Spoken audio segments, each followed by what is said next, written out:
l'étiquetage politique des partis sur l'échelle gauche-droite, aujourd'hui, elle pose un certain nombre de problèmes et de controverses.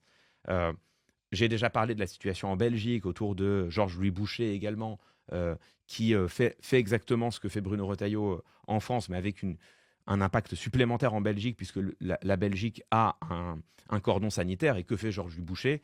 C'est que, alors que la Belgique a toujours tenu hors, enfin, a toujours tenu loin des plateaux de télévision et loin des micros euh, les formations. Quand je dis la Belgique, c'est la Belgique wallonne, en l'espèce, la Belgique francophone.